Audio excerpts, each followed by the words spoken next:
So it is the Confidence Mastery podcast. I'm your host, as always, Natalie Bailey, and today we have the amazing Shana Francesca joining us today. Welcome. I'm very, very excited to be here with you. Thank you for joining us.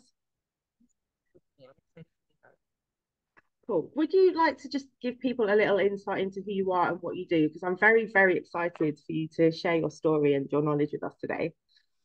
No, absolutely. I'm the CEO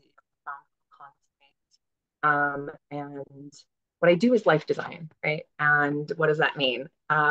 Whenever we talk about what design is, it is a function of intention, right? And so the minute we establish an intention and then we apply that intention to our action, we're designing something.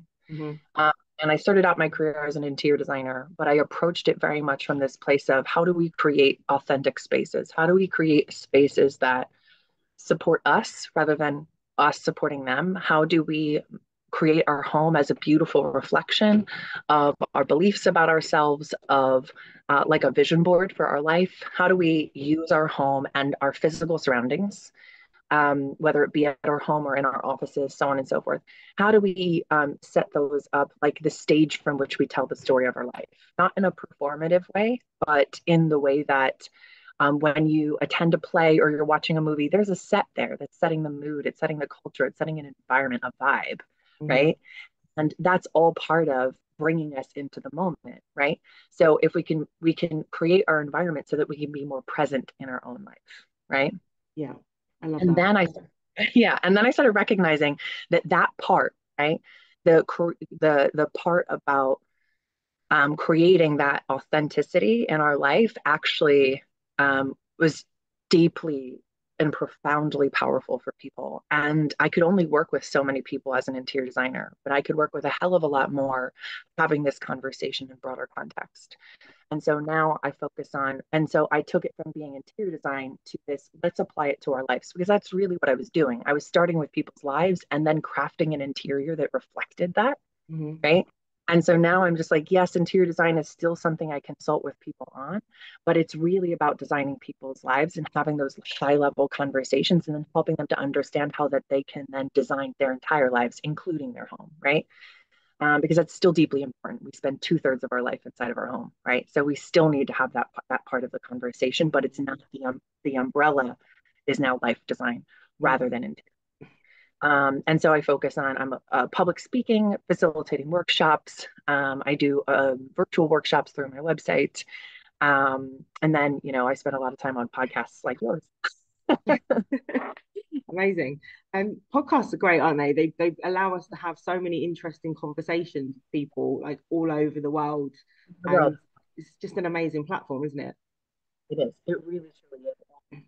I'm very thankful for it. I remember like, excuse me, about a year and a half ago, I was like, I really should be on people's podcasts. I had absolutely no idea how to do that. Like, how do I get on like one podcast, let alone a lot? And then you and I connected through Podmatch. So I highly recommend it to people. Like, if you have something powerful to talk about, Yeah, definitely check out Podmatch. It's a beautiful way to be able to like get that, you it know, really is. conversation and connect with amazing people around the world. Yeah, I was actually even telling my the lady who does my teaching me and helps me with my PR about it today because she's great at the work she does for us, but doesn't promote herself enough. As Mm, isn't that the way now? isn't that the way exactly?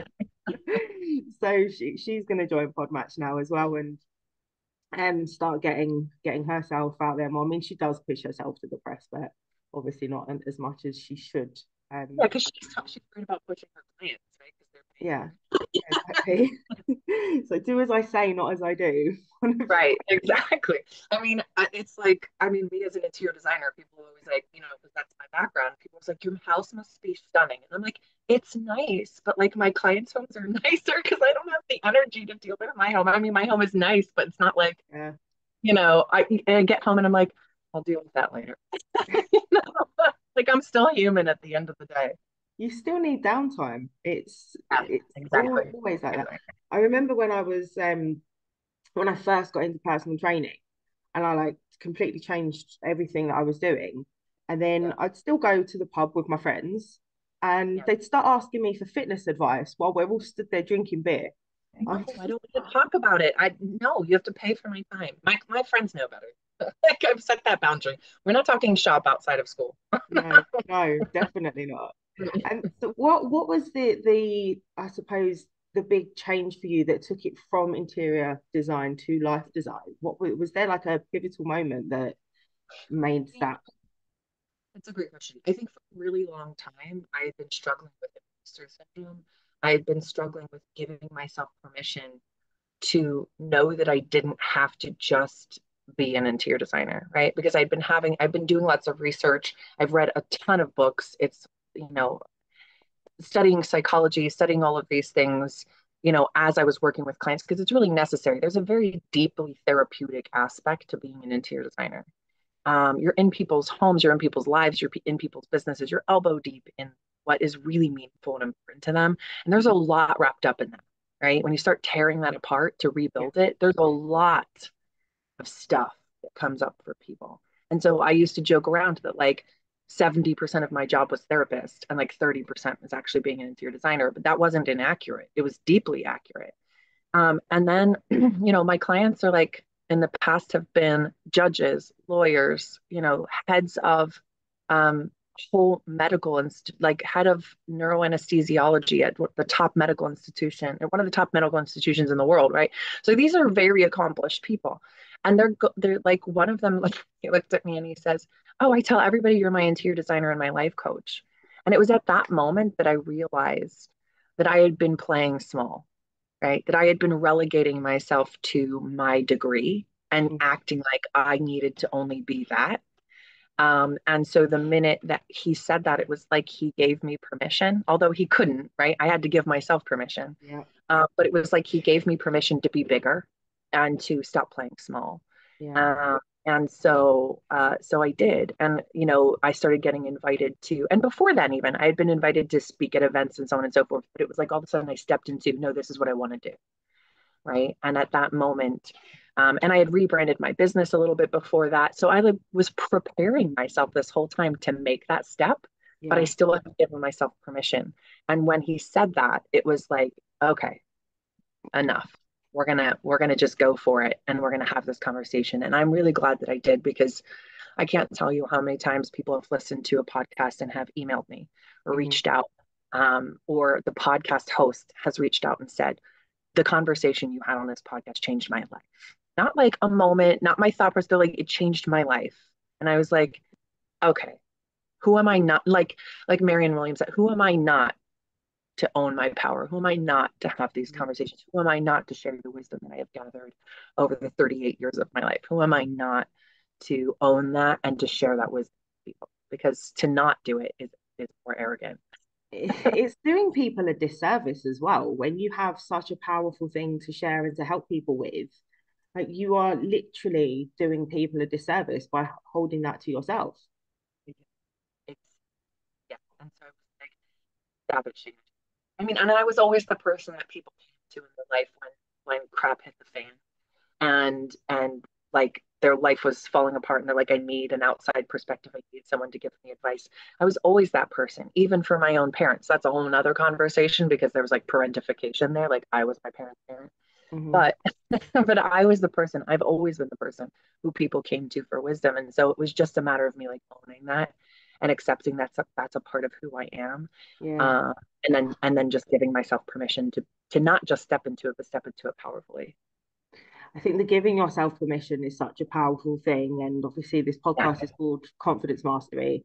And a lot of Yeah. people don't feel that they have the confidence to give themselves the permission. Yeah. Like you obviously had somebody kind of give you a bit of a push Yeah. that made your brain go, oh, hold on a minute, like I can do this. What would Yeah. you recommend to people to let themselves give themselves permission to be bigger, think bigger? If you need permission, then hear me now, right? I'm giving you permission, right? Like just use this moment to know that you have permission. If you've done the work, you've educated yourself, you know the things, you are curious, you're open to learning more, you are you are big, you are bigger than you know yourself to be, right? And we're not meant to take space away from other people. Hmm. We're meant to occupy the space that's authentically meant for us. We're not meant to take on other people's expectations. We're not meant to live our life based on what other people, how other people want us to show up. It's our life. And at the end of it, we're not going to look back and say, you know what, I really wish I had listened to what other people wanted me to do, Mm. right? Whenever I'm thinking about things, I'm always like, at the end of my life, am I going to say, man, I wish I had done more of this thing, right? And if the answer is no, then I limit how much or Yeah, eliminate it completely out of my life, right? And I if love the answer is yes, I wish I had done more of this thing, then I'm going to go do more of that thing, right? So if you need permission, this is your permission. Go be bigger. I love that. Amazing. Because I always say as well, like life's too short to be miserable. And Yeah. you don't want to get to the end of your life and think, oh, I wish I'd done this, I wish I'd done that. So that's a very, very similar concept and actually, well, pretty much the same, but actually asking yourself that question. Yeah. And it's like, if you've got a goal and then you're not unsure of which action to take. So say there's two. So the easiest example to give would be like on a weight loss journey. Like, Mm. is eating this slice of cake, is this going to help me achieve my goal? If the answer is yes, then do it. If the answer is no, then don't do it. Yeah. So Yeah, and I it, think it also can be more nuanced than that, right? Because we don't want to be hyper restrictive, right? So mm, it's not that you never get to eat a piece of cake, right? yeah, Because that piece of cake might joy, it might connect you to a moment, it might be in celebration of something. yeah, It's just a matter of understanding, like, am I going to eat like 3 pieces of cake a day, or am I going to eat a piece of cake every single day, right? yeah, Is that going to contribute to my overall happiness? Am I yeah, being present when I'm eating that piece of cake, right? yeah, Am I actually feeling it? Am I actually tasting it? Or am I just eating it really quickly to eat it? Am I binging rather mm-hmm, than being present? Right. And so I think that's also adding a little bit of nuance into that is like you can have the piece of cake, but maybe it's not every day. mm-hmm, Maybe it's once a week, right? Or, it's just a matter of like making sure that we're eating a balanced meal like 90% of the time so that 10% of the time. you can allow the other And bits. Yeah, exactly, exactly. And you're not restricting yours. yeah, because complete deprivation can then cause those binges and cause Binging. other things to happen. And Exactly. but like if you are a bodybuilder, for example, and you've got a set date, then the answer to that would definitely be no. Right. Although But I like mean, yeah, I in have my own. general life, Yeah, I have serious things. I went into fitness competition. She was diet so much for like the body competition, and nearly destroyed her body. Like she almost had to, like literally almost went into menopause. yeah, some of it is so Yeah, unhealthy. so unhealthy. So like just because somebody's got a lot of muscle doesn't necessarily mean you're healthy, right? So that's why I say there's like nuance in every conversation. And the Yeah, doctor had to explicitly tell her she was never allowed to restrictive diet again, otherwise she would throw herself into early menopause, right? yeah. So I think it's also important to listen to your body, right? So like Hmm. what's good for someone else and their body naturally builds a lot of muscle and it's easier for them and it's not quite as restrictive Hmm. might be really harmful for you. And so that's why I think it's really important to have the conversation around authenticity because what's important or necessary or valuable for one person does Yeah, not necessarily mean it is for us. And so we also have to take it back to like me trying to enforce my will or what's good for me onto anybody else is a yeah, no, right? Right? Because if yeah, I'm like that piece of cake, if I'm allergic to gluten and there's like wheat in there, well, that's bad for me, right? But it might not be bad for somebody else, yeah, right? And so it's a matter of like understanding that each one of us is we're deeply connected and we have so many similarities, but there's also so much that makes us different from one another, and we have to honor that. yeah, for sure. Because otherwise, like you say, what's good for one isn't always good for Right. another. Exactly. And it's one of the things that I say to people as well. It's like you don't have to go to the gym like I do. You find your own form of exercise that you enjoy because having joy and happiness in your life is going to make it better. I don't Yeah. believe in putting yourself through punishment. Like, for, Yes. Don't punish yourself for eating the piece of cake either, right? Like exactly. eat eat the piece of cake, enjoy the piece of cake, and then make sure you do your your daily exercise, but don't add on to punish yourself, right? Like let's not use exercise to counterbalance, Yeah. right? Instead of making it something as part of our mental health practice. Go for a walk, maybe go for a jog. Do like I just bought a fitness trampoline for inside the house so that like in between things I can just go and jump for 5 minutes and then go back to whatever I was doing. And like jumping on a trampoline, I can't not smile. So it It's also like so fun, really isn't it? it really is. Like another thing that I love doing is like skipping. Skipping is great exercise. I look Yeah. like a giant weirdo doing it, and I'm completely fine with that because I'm 6'1". So like skipping down the sidewalk, people are like, "What the hell is going on?" And I'm like, "Don't worry about it. I'm skipping." Like,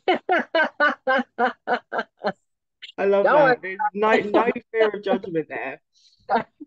don't worry what I'm doing. Just go on with your life. It's gonna be okay. Amazing. So you talk about joy a lot and happiness. How do you remain in that state? I like to caution people against this concept of like toxic positivity. Whenever I hear people like say things like it's really popular here in America to say good vibes only. I Mm, don't know if it's a thing where you are. And I think it's just so toxic because we are human beings and we are meant to feel a full range of emotions, yeah. right? And we're meant to move through them, not deny them, right? When we deny them, when we pretend they don't exist, when we try to force ourselves to always be happy, that's not happiness, right? For me, joy is not an emotion, it is an embracing of being present. Hmm. That's a very like I it was a very Buddhist concept for me of the way they talk about joy is just being present and not wishing the present to be anything other than it is. That doesn't mean we don't take steps to move forward in our life. It doesn't mean we don't take steps to make changes in our life, but we accept the present for what it is, right? And don't try to make it anything else. The minute we try to set expectations for the moment and we try to fit it into the mold of something, we no longer can be satisfied with whatever happens because it'll never be exactly what we wanted it to be. Hmm. So there's a massive amount of dissatisfaction. So for me, it has been just embracing what the present is because until I embrace what the present is, I can't actually successfully change it either. Hmm.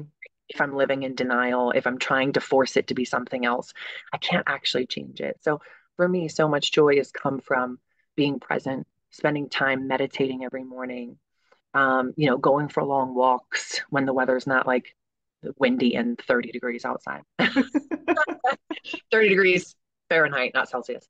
Um, And so, it's just a matter of like being present and owning how I feel and letting myself feel how I feel and moving through it. Yeah. That's what's really anchors me and grounds me in joy. Yeah, I get that. Yeah, you cannot. It is impossible to be positive all the time. Yeah, And also, if you are happy constantly, where's the high? right, Because that then becomes your middle. So you're just still just in the middle. right. Yeah. So you have to have the downs in order to really appreciate the ups as well. Because Right. those down moments they teach us so much, don't they? Exactly. Exactly. Exactly. Yeah. And I think that's the thing is we learn so much from those it's just like you said, it stretches us, it challenges the way that we look at the world and we look at ourselves and what we're capable of. For me, pain is just a signifier of change, right?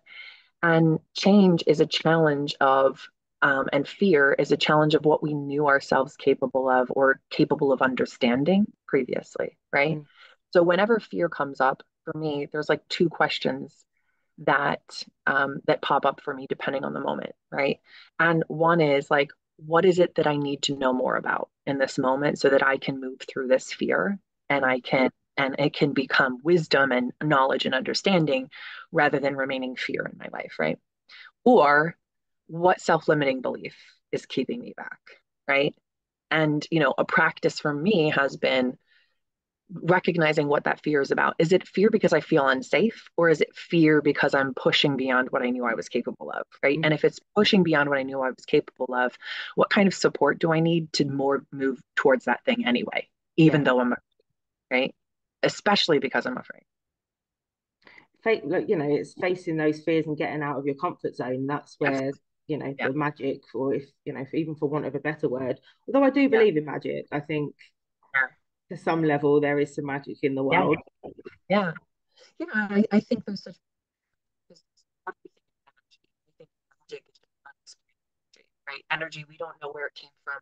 We don't know how it got to us. We don't know, it's just this unexplained moment of energy is Mm. really all that I think that it is. And like all of like these feelings we have, and it's I used to think, oh, like the spiritual world was an absolute load of nonsense. Like And some of it is. like all of this woo-woo stuff. And I'm like, well, what? No way. Like, no Yeah. way. But then I started to realize that the more I'm like outside, the more I'm in nature, like put my feet in the sea, going for walks on the beach, I started to feel better in myself. Yeah. And then I was just sort of, not sort of, I just realized that there is something to this magic, air quotes, because it's that connection with the earth, of the place we Yeah. live in, the place we're born Yeah. from.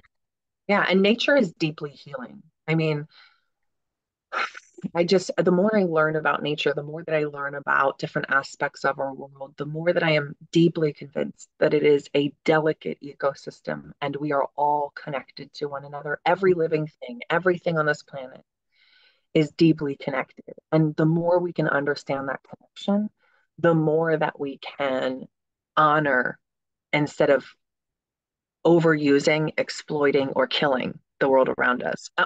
And it's unconscious. We're not aware of how much we're killing the world around us. For instance, in every handful of soil, there's millions and billions of microorganisms. When we treat that soil with pesticides, we kill all of those organisms. The problem with that is those organisms are where we get nutrients in our soil. So when we grow food in soil that has been treated with pesticides, that's why they have to go in and then treat it with uh, what's it called? The word just left my head. Fertilizer. That they have Yeah. to fertilize the soil, right? Because they have to put nutrient artificially back in it, but the Back in. soil is still dead, Hmm. right? So those nutrients are just sitting around the soil. It doesn't reinvigorate those microorganisms, right? And so like in America, we see, our food is whenever people travel outside of the United States, they always like lose weight, feel healthier, feel better. In the United States, we are so reliant on monocropping, and we specifically pull in crops that are that grow the same, right? So they're not necessarily grown for nutrition or Hmm. taste or any of those things. They're just grown so that we're getting the same product as often as possible, Hmm. right? And the thing with that is it's not nutritious. No, it's not. And food is how we nourish and heal our body. Food, sleep, breathing, right? These are like necessary things for us. And our physical health is very much tied to our mental health, and our mental health is very much tied to our physical health, right? Like they're It's completely just a connected. connect. It's one. It's all in one, isn't it? Yeah. Exactly. It's all in one, right? And so it's a matter of like when we can understand those basic things, we can say, oh, okay, all right, now let's talk about how we can grow healthier food. Let's talk Hmm. about our food doesn't all have to look the same. Let's change our mindset and our expectations about what our food looks like. These sort of things, and have these deep conversations about how we can actually do better and take care of them. Yeah. I am seeing a lot more people growing their own food in the UK. In the US too, lots Yeah. of people are growing their own gardens in an effort, and they're using heritage seeds, ones that have come from the same plants and not been messed with for Hmm. 100 years. Um, and so it's very and not everybody has the time or the ability to do that, right? Well, And no. there's a huge learning curve with that. But I think what's beautiful about it is the more people are doing that, the more they're sharing that knowledge, the more that we're all learning from each other, the more that we're Yeah. understanding about our food, the more that we can start to put pressure on people who grow our food to do it in a healthier, Do better it in way. a healthier way. Yeah. Yeah. Because there's I live in Mallorca, one of the Spanish islands, and they have seedless lemons. So they're purposely growing, and I'm just like, how? How have they done this research and made this so that there are no? And then how do you then grow more lemons? Right. I know. It's not even grow more lemons. Are they all growing from like the same original seeds and like yeah. I mean, they've done that here. They like seedless watermelons and seedless whatever. And I'm like, we can filter out seeds. It's not that hard. Yeah, exactly. Squeeze your lemon through your fingers. It's not It's that hard. exactly. And I've been doing that, and I'm like, hold on, there's no seeds in this. I don't know. And I'm starting to wonder, should I be having this lemon juice? Like, is there actually something wrong or something extra in this lemon? Yeah, I don't know. I I go don't on a know. little And bit of a rabbit hole. yeah, I mean, I don't know that there's anything wrong with it. I don't know that you're doing like crazy damage to your body. It's just strange, right? And I think that's the thing is like we keep trying to make our world more and more convenient, but what's the cost? Yeah. Right? Right? Like our seeds and our lemons so profoundly like interruptive that we need to like remove them, right? Like these are the questions we need to be asking, like what's the trade-off? Because no Mm, matter what you do, there's a trade-off, right? No matter what you're consuming, there's a consequence for that, right? And I think we just need to get back to the place where we don't say, oh, this is the best way, this is the only way. And I think it's about diversity, right? mhm. In every situation, it's about diversity. It's about how much we're consuming, and it's about like the number of people on this planet at the end of the day. There's like too many people. um and so I think we're just trying to make things more and more convenient to feed more and more people. Um, But so like I convenience isn't always better. Like I no, cook, it I isn't. cook from scratch. I buy food, which are ingredients, and very Yeah, rarely is there something in a packet.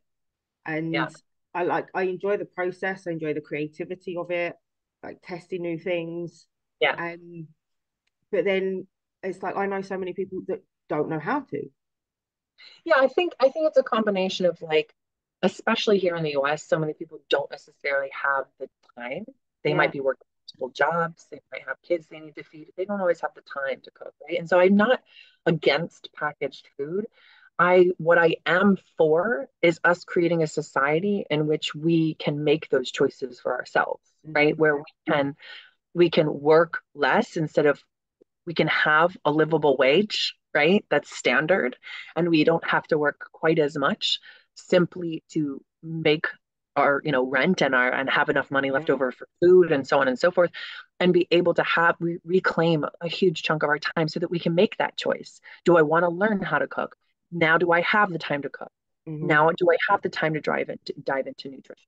There's no time, right? And so the occupation of our time by society and the like ownership of other people of our time, right, is part of the problem, right? The constantly having to work just to survive, Yeah. um, and maybe not even having the energy to cook, even if you just work a Exactly. full Yeah. time job, right? Yeah. Like you don't necessarily have the time to cook or research recipes or all those or go grocery shopping. Like you may not have all that energy, especially if you have kids, right? And so like just creating community so that we support each other so that we can, individually and collectively make better decisions is really Yeah. key.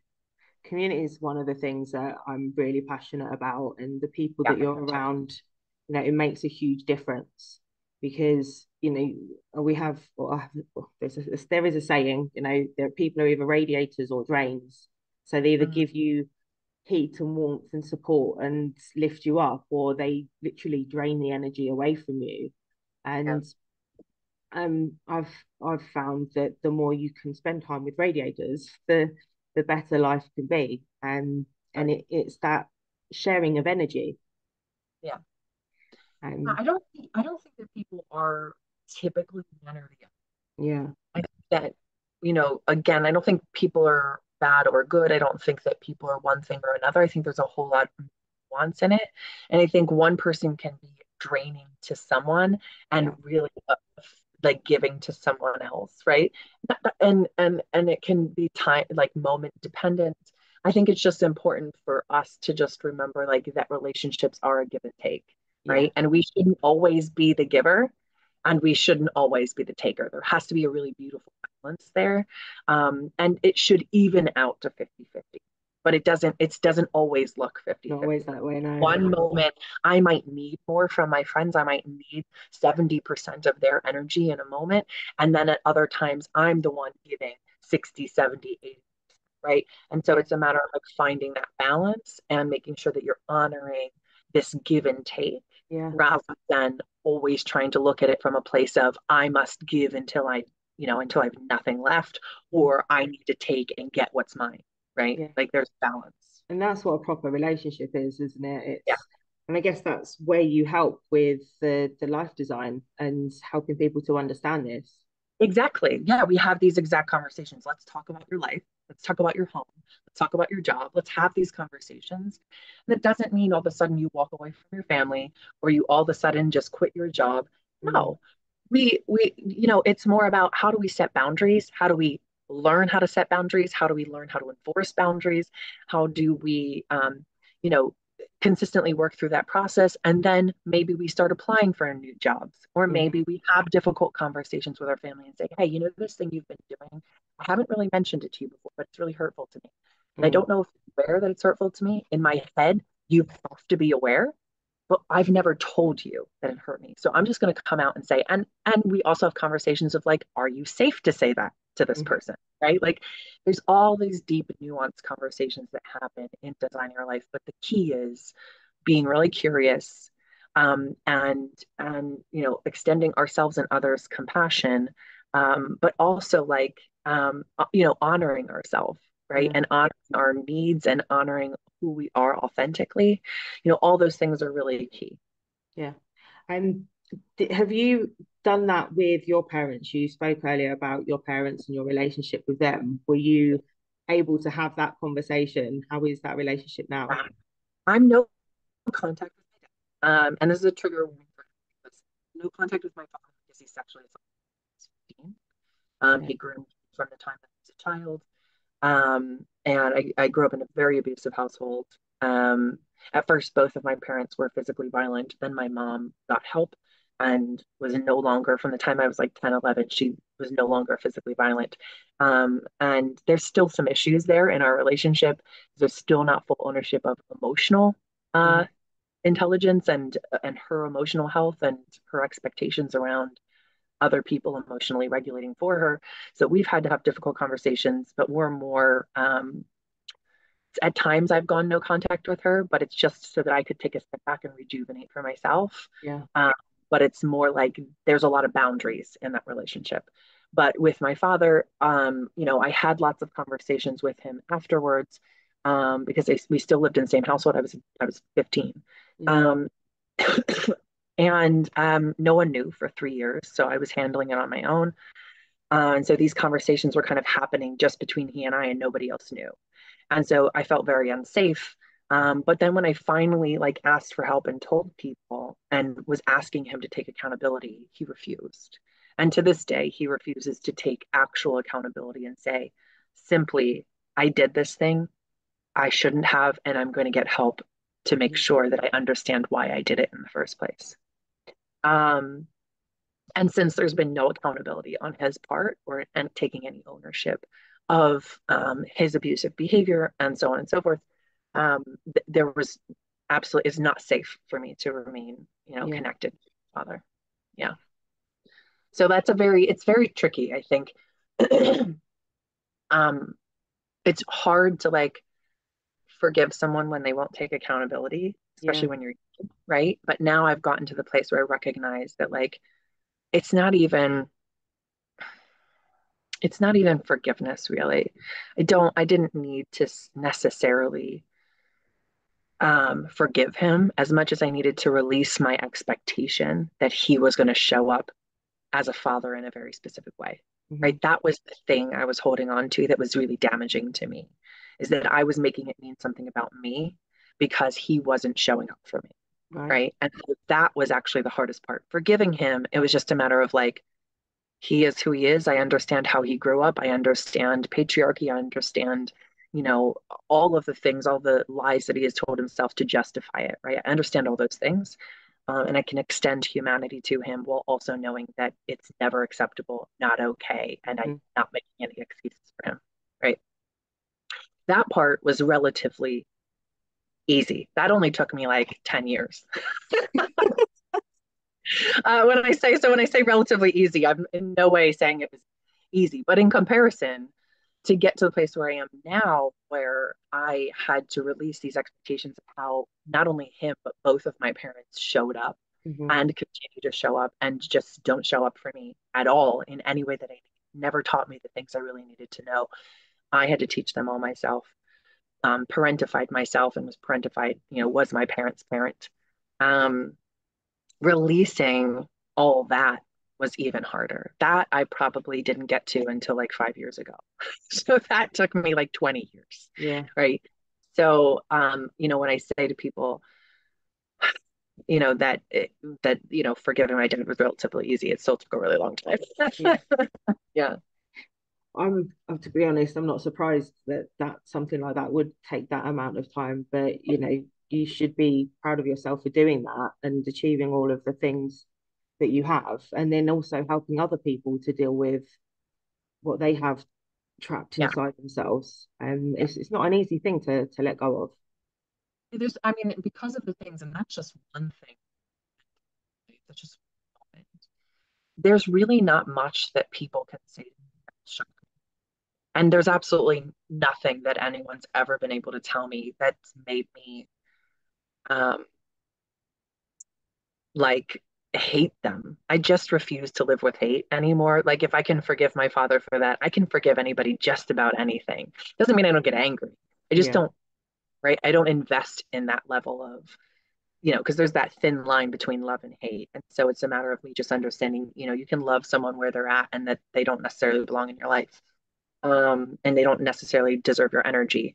Hmm. So when it comes to my clients, they're able to share their life story and know that not only am I not judging them for things that were done to them, or maybe the things that they did as a result of the things that were done to them, um, but that I can empathize with them and I can help them through it, right? Yeah. Like, because I'm not afraid. I'm not afraid of your story, right?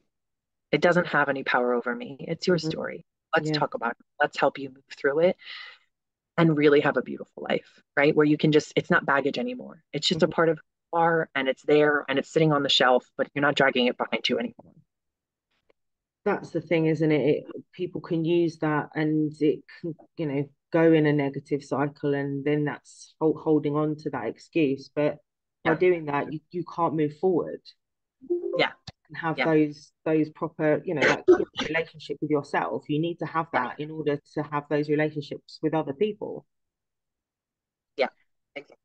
Exactly. What would you like say to people to process something that is their baggage?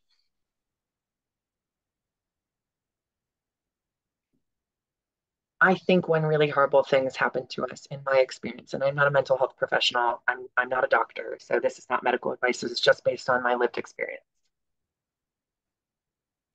What I've experienced over and over again is that fear really creeps in a palpable way. Mm. And when really traumatic things happen, it rewires our brain.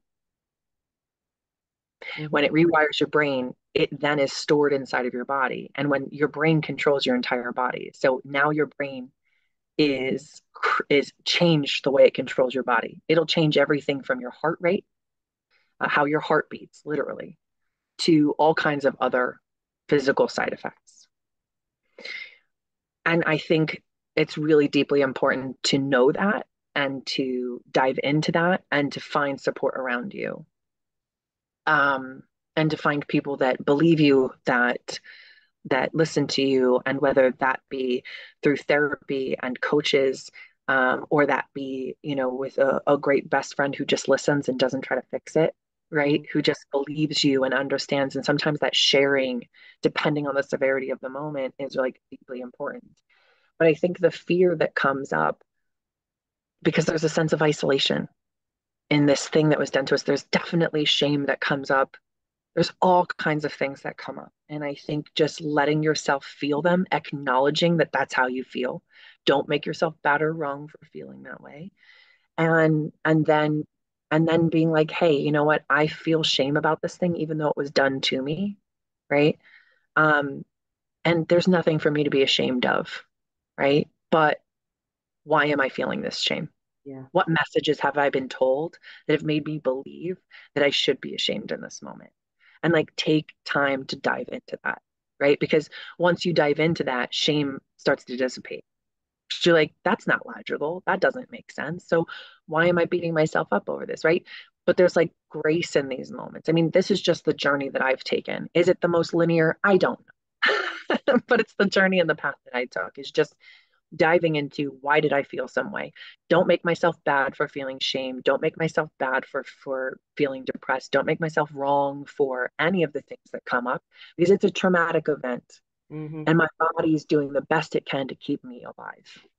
And so I just honor the fact that my body's doing the best that it can, that my brain is doing the best it can, my soul and spirit are trying to get back inside of my body and just be present, meditate a lot. Meditation is great for diminishing. There's a whole study that was done on meditation where it helps to like grow the part of your brain that or shrink the part of your brain that stores fear.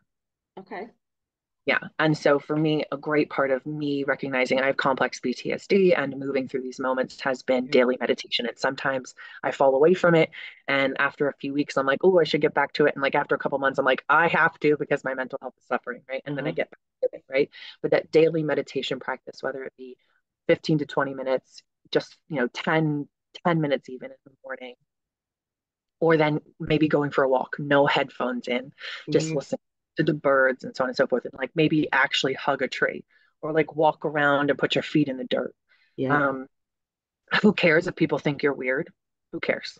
We're all weird. We are all weird. Weird, exactly. Just be weird because I've never met a non-weird human. So like do the things, even if they feel weird or awkward, that you want to do. And just let your body experience joy in moments. Let yourself just be present as often as you can Yeah. and then teach your body that it's safe to be back inside of yourself. That's really powerful. Thank you for sharing that. And it like those are the things that all add up to make the biggest difference. Yeah. Um, like I was saying earlier, like I know for me being like putting my feet in the sea, that's my meditation. Oh gosh, yes. I love water. I love being in. Yeah. Something so powerful about it. It's like the water knows. Yeah. Like trees and water know. It's like this mystery. I'm deeply connected to. Yeah. And it's very interesting what you said there as well about, having that daily practice and then it falls away. And then after a little while, you're like, I need to start doing that again. And then after a little bit, what longer, you're like, basically, fuck, I need to do that now. I'm gonna do it. I'm actually just. Yeah. Because when people see results, that's when you need to carry on. Is Yeah, that's not the time to stop. That's the time to like ensure that you have instilled that, and then recognize actually maybe sometimes you do need or you take a little break from it, but yeah, then get back in before you get to that point where it's okay, I'm suffering again. yeah, yeah. So what gives you the confidence that you have in what you do? I think for me, confidence has been built in doing the things that scares me most, right? Hmm. In taking the little steps towards those things, in giving, and I tell this to people all the time, practice things inside of your own home. That's why our homes are so powerful, right? So practice taking up space, practice being your authentic self, practice those things inside of your own home. For instance, this is just a basic example. Say there's like a piece of furniture that's been handed down to you by someone in your family or you had from a previous relationship or whatever it is, right? And every time you see that piece of furniture, you're reminded of the end of that relationship, of the fact that you don't want that piece of furniture, but your mom's making you keep it, or like whatever it is. Please just donate the thing. Give yourself permission to donate or sell the thing Hmm. and take it out of your life because inside your own home, you have to practice giving yourself permission to take up space and to be your authentic self. Hmm. And the minute you set those boundaries and say, I'm not going to have anything in my home that doesn't feel like it's supporting me, right? Let's Hmm. like sit with it's not supporting me. I'm walking into my home and I'm immediately tightening my body because I'm seeing this thing I don't want to be there. Remove it. Mm-hmm. Give yourself permission to remove it. And then as we start to practice those kinds of moments inside of our own home, they start to be able to show up in our confidence outside of our own home, right? I love that. Yeah. So, like, just take practical, very palatable steps. Right? And when you do sell or give away the thing, you don't have to tell whoever gave you it. You don't have to explain it to them. You don't have to give them a reason. They didn't want it. They're not keeping it in their home. And since that's the truth, it doesn't belong in your home unless you say it does. So Mm-hmm. you do not owe them an explanation or a reason, Yeah. right? If it happens to be a family heirloom and maybe somebody else might want it, you could ask everybody else if they're going to take it. And if not, if they want it, they're going to take it. They're going to figure out how to store it, but it's not going to get stored in your home. Mm-hmm. I think that's a really nice metaphor for some other things too. Yeah. Uh-huh. Exactly. Which is why I say let's start with these really beautiful practices inside of our own home, Yeah. because then our brain starts to see the metaphor in other parts of our life, Mm-hmm. right? That's why it's critical to practice them where we know ourselves to be safe, or to create our environment as safe for ourselves by letting ourselves know that no one else gets a say over our own voice in our life, Mm. ever, Oh gosh. period. Yeah. You Yeah. have to be the one that's in charge and in control Yeah. because at the end of the day it is your life and you need to live it as best you possibly can and do the things which make you happy and connect you Yeah. with yourself and with other people. Could you tell us a little bit about your business and why it's called what it's called? Yeah. Okay. So I always keep a handy dandy index card with the definition of my business name because I still don't have it memorized yet. Consummate means to arrange or blend together skillfully as parts of elements put together in a harmonious, precisely appropriate, or elegant manner. And I know, I know. It is a precisely appropriate name for Mm-hmm. what I do, what I talk about. So when I found it, I immediately was like, that's it. That's my name. Um, and so what I do is really um, is life design, right? And what we've been talking about is having these conversations with people, Yeah, right? Whether we're having them with one-on-one coaching or we're having them in group coaching, which I love group coaching. It's me also, I too. insist on group coaching being very financially accessible. Mm-hmm. So if anybody's interested in that, please check out the website. But group coaching, one-on-one coaching, public speaking, giving these keynote talks, facilitating workshops around these concepts and these discussions. Um, you know, all of these things are encompass what I do. And then I still, occasionally take on interior design clients, but it's got to be like really specific because I'm so intentional about work. I I often get more involved in interior design projects than I have time for anymore, and so like it starts to eat away from the time I have to like do other things, and I'm like, okay, we gotta like take on no more interior design clients right now. We've got three. We really should probably just keep it to one. But I still take on interior design clients every once in a while as well. Yeah, amazing. What's your favorite bit about what you do? Connecting, Yeah. seeing, seeing the power that having these conversations has in. I literally watch people's body language change, and then I know they feel it. Right when I have these conversations with people, I watch them like, and I'm like, so like you can feel it, right? You can Mm-hmm. feel the truth of what I'm talking about, and it's like it gives them permission to just be like human, right? And or maybe human for the first time since they were a kid, right? Mm-hmm. Instead of living up to other people's expectations. You know, I'm like, here, if you need permission, but you don't, please give it to yourself. You get to be you. And watching how that changed people's lives, how, it opens up their life, how they start to surround themselves with people again, have people over, maybe have dinner parties, maybe, previously they were afraid to get in a relationship. Maybe they did like all of these things. Um, just watching how people open up and then they follow up with them and they're like, guess what? My boyfriend moved in, or guess what? You know what I mean? Like Yeah. having those moments where they come back and are like, this thing that I've wanted for myself finally happened. And I'm like, Yeah. great, it's amazing. I love that that you're giving yourself this permission to live this big, bold, beautiful life. Yeah. Oh, that's amazing. So what's Yeah. next on the cards for you? Um, Taking on more paid speaking engagements. I actually am getting ready to launch in 30 days a book writing mastermind. So if there's anybody who's listening, and you've ever been interested in writing a book, I'm partnering with a publishing company that specifically looks to help entrepreneurs. It's a publishing company out of New Zealand, called ATG Publishing. We're doing a book writing mastermind. It's 6 months. It's 350 US dollars per month. So it's like 2 grand total. At Hmm. the end, you have a fully published book, right? So Amazing. they sign the ISBNs, they help you with the editing, they do the formatting, they create the book cover with you. And then their leadership team is functioning as mentors through the process. And one of the co-founders of the publishing company is a therapist. So there's somebody there in case you run into any blocks while writing. So there's like this very supportive situation. And then there's all of us who are doing the book writing, mastermind together, right? So Yeah. we're also supporting one another.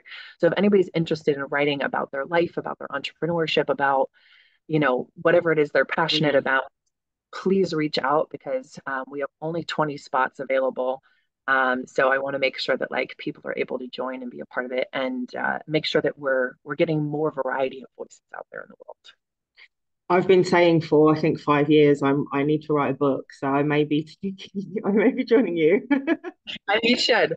Yeah, I mean, because I think it's scary to think about doing it alone, but when you've got a whole team of people and a whole community with you, Yeah. yeah, and we're Like, being honest about it and we're working through it together. Like writing my own book is not going to be easy because it's not an easy tell. no. But having support from a whole bunch of people, that makes it not necessarily easier, but it does make me know that I'm supported in that moment, Yeah. right? So in a way, it makes it easier. Yeah. It's that community support, isn't it? It makes such a difference. Yeah, it's the energy of it that makes it easier. It's like, you know what, I got this. Because all these other people, they're going through the same stuff too, right? They're running into a moment where they're stuck, where they're, and we're all just kind of sharing in that and Hmm. working through it together. Yeah. Oh, brilliant. Well, I very much look forward to reading your book when it Yeah. when it's written. Yeah. Thank you. I'm looking forward to reading it too. I think that's part of the reason why I haven't is that I know I then have to edit. Like I'm fine the writing, but then the Yes. edit and rewrite, the Yeah. So rewrite then, and the yeah, exactly, exactly. So if you have princess, there you go. yeah. Yeah, So if you could leave people with one tip to help them increase their confidence, what would it be? get curious. Yeah, the minute that we open up to what's possible, right? Getting curious is about vulnerability. It's about saying I don't know, and then being open to what is possible, right? Hmm. And letting the world show you what's possible, and not being afraid of it, right? Like knowing that fear is going to come up, but that doesn't have to stop us, right? So like get curious about who can you connect with, what things are possible for you, and start asking, like, because the minute you open up to that and you start asking those questions, the people who can answer those questions start to show up in your life, right? Hmm. But if you aren't open and you aren't getting curious and you aren't asking those questions, you can't get the answers, right? So the key is, for me, the foundation of it is get curious. Curious. I love it. I absolutely love that. I'm a very curious person. Like Yeah. I love to explore, to have conversation, see Yeah. what's out there in the world and just see what it's like different cultures and like travel Yes. and different food and seeing what's available. Take it all in and see what you can bring into your own life and then Yeah. share that with other people. Brilliant. And amazing. Thank you so much for your time. I very, very, very, very much enjoyed this Thanks for having conversation. me. Yeah, Yeah, I love this conversation. good. I'm glad. I'm glad. Where can people find and follow you? Because we are fans of online stalking, just not in-person stalking. Yeah. Unlike Stalk Me, if you Google my name, that's no, just kidding. Um, no, don't do that. I mean, you can do that. The stuff will show up. Lots of pictures of me. So definitely check out my website. That's my contact information there is there, information about group coaching, one-on-one coaching, other stuff is going on. If you subscribe to the website and I send out a couple times a month, I send out an email blast talking about what's going on. It's really intentional, so you're not going to get something every single week. right? It might be 2 or 3 times a month max, where I'm just sharing what's going on, some valuable information, some upcoming, and then every once in a while it's like, okay, there's this upcoming thing. Do you want to register for it? Cool. But I love sharing beautiful information. The website is www.consonate.world, and I'm sure it'll be tagged in the show notes It will for be. people to check out. Yeah, so you can email me, you can, find my contact information too. Amazing. Thank you very much. I will ensure that's in the show notes. And to everyone listening, I hope you've enjoyed this episode. Make sure you do follow. And don't forget to share this with everybody that you like and even with the people that you don't like, because helping is everybody needs a helping hand every now and then. Yeah, yeah. Thanks for having me, Natalie. It's been a pleasure. Thank you very much. Thanks for listening again, and we'll see you on the next one.